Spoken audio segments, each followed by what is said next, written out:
Så er jeg i fuld gang med at få AdBlue-tanken pillet af min bil. Viser den defekt. Det fik jeg at vide ude på værkstedet her den anden dag. Jeg har bestilt en ny tank i Tyskland. Det er et rigtig godt sted at bestille den. Den koster ikke mere end ca. 4.000-5.000 kroner i Tyskland, og den blev bestilt i forgårs. Det har taget cirka 2 dage, så den er på vej med UPS eller DHL til mig. Og så jeg skal bare se at få gjort klar til at få den skiftet. Men jeg vil godt tænke mig at vise jer lidt om, hvordan man gør det, så I kan gøre det selv. Og jeg har også en plan om bagefter at skille tanken af og finde ud af, hvad der er galt. Fordi jeg var inde og se nogle engelske videoer og være på nogle tråde i England, hvor de beskriver, hvordan man ligesom skiller det af, fordi der løber AdBlue ind i pumpen, fordi at den bliver utæt i pakning og sådan nogle ting. Og så begynder det at løbe ind, og så ruster motoren, og så sætter den sig fast til sidst. Og det skal jeg finde ud af, om det er det, der er gået galt i min bil også. Men jeg vil godt tænke mig at vise jer, hvordan man gør. Når I skal have bundpladen af, så skal I løse den skrue, den skrue, den skrue. Der mangler en på grund af, at jeg har et træk, og så sidder der en her. Dem skal man have pillet af. Det er Torx 20. Herinde, der sidder der en 10 mm møtræk.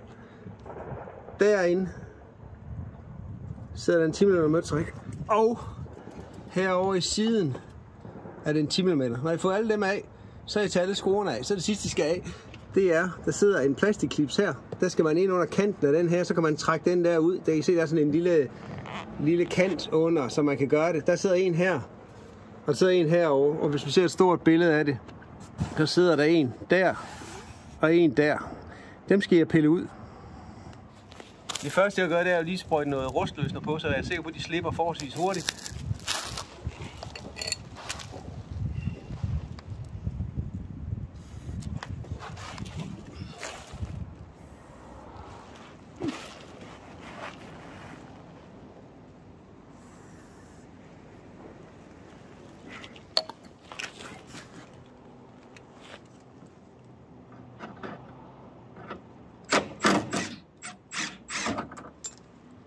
Det kan godt se, det er den første bold. Så tager vi lige den bag, så vi kan komme til den. Den bagerste bold, ser ud til at være ikke en, det er ikke en 10 mm. Den tager med en 10 mm top, så vi kan lige prøve at se, om det er en 13'er.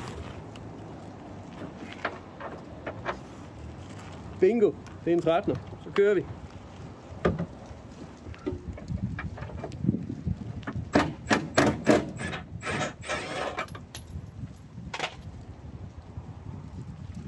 Det var det.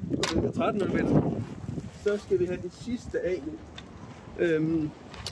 Nu skal vi have den sidste af, og det er nu, man lige skal have holdt tungen lige i munden, fordi tanken kommer jo ned, når vi tager den sidste af. Det er, den sidder herovre i siden. Så den måde, man kan gøre det på, det er, at man lige kan sætte det op under, så har man styr på tanken. Så det gør jeg lige, at den sidder her. Og det igen, det var ikke en, det var ikke en 10 mm, det var igen en 13 mm, så vi sætter lige en 13 mm top i skruemaskinen her. Og det er jo altid godt at have en ordentlig værktøj. Milwaukee, det spiller jo max. Bingo, det var det. Nu kan I se.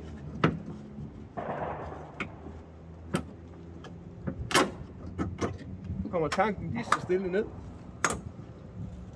Og hvis nu jeg passer på, så stikkene, de ligger herinde i bunden, så skal jeg passe på, at jeg ødelægger.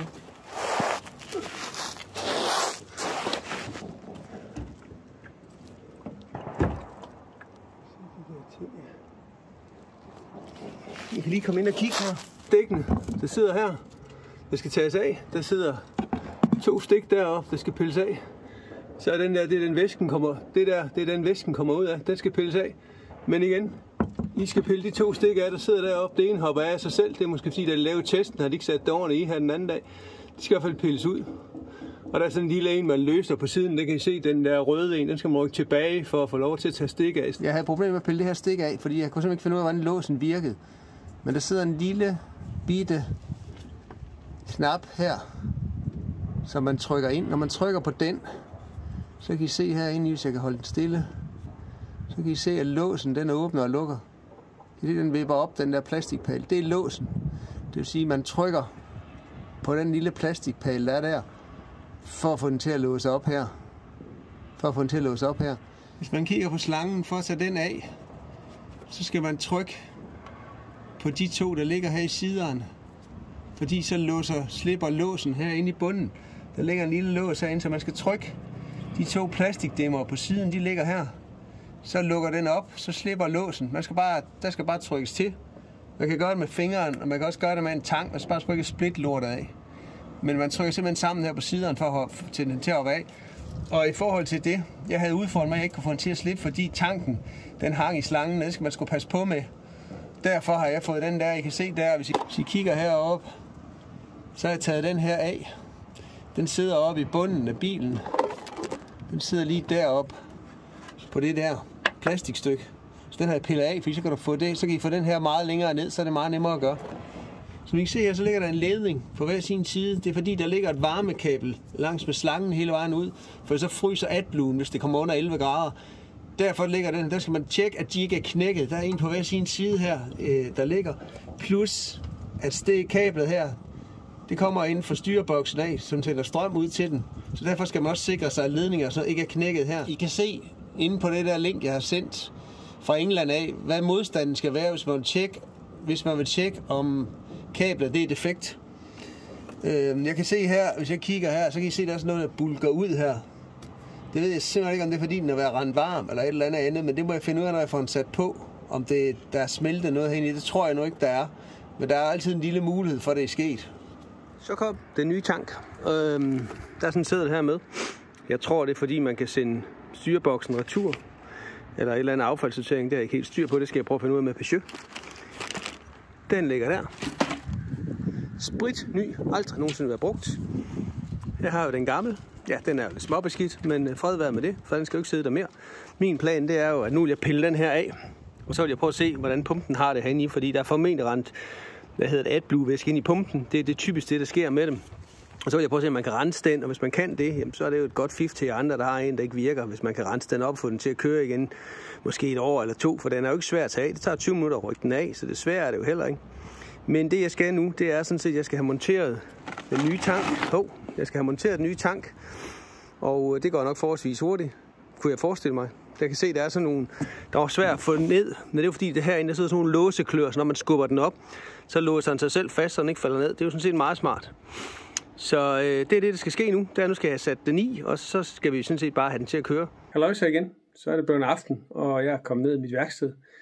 Og jeg har fået skilt tanken af, og fået pillet pumpemodulet ud, og print og alt det, der sidder inde i. Her har vi tanken, hvor det her styrebord og pump og det hele har siddet oveni.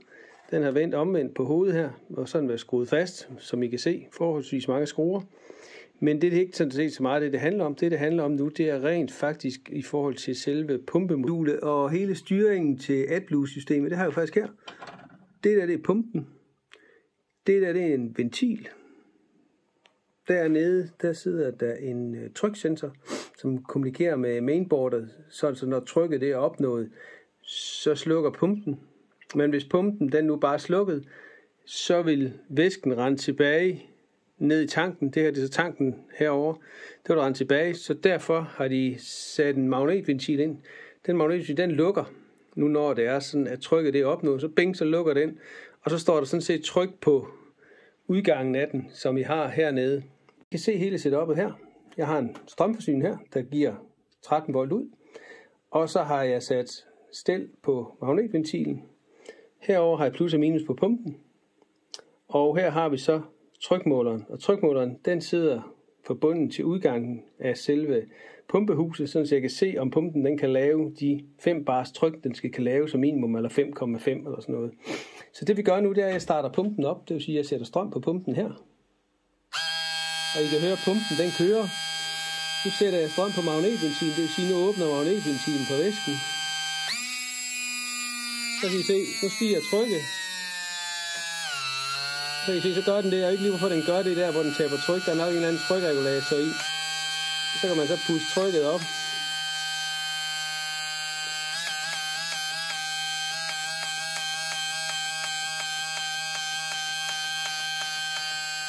Og I kan se, den bruger cirka omkring 4 ampere af det hele her.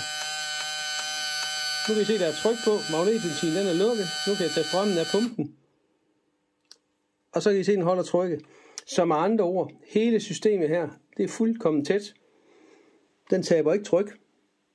Så det vil sige, at hele systemet er tæt. Det vil sige, at pumpen virker, magnetventilen virker, Og man kan sige, der er sådan en reservoir hernede, den har med en fjeder i, det sørger for at holde trykket konstant.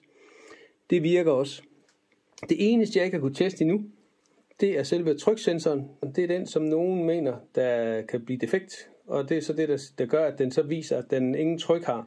Nogle oplever, at det er selve pumpen. Det vil sige herinde, hvis der sidder 4 skruer, man kan pille af, jeg har pumpen af, så kan man tage motoren af her. At herinde, der sidder nogle O-ringe, de bliver utæt, så løber AdBlue-væsken baglæns ind i pumpen, og så begynder pumpen stille og roligt at ruste, og til sidst så holder den op med at virke.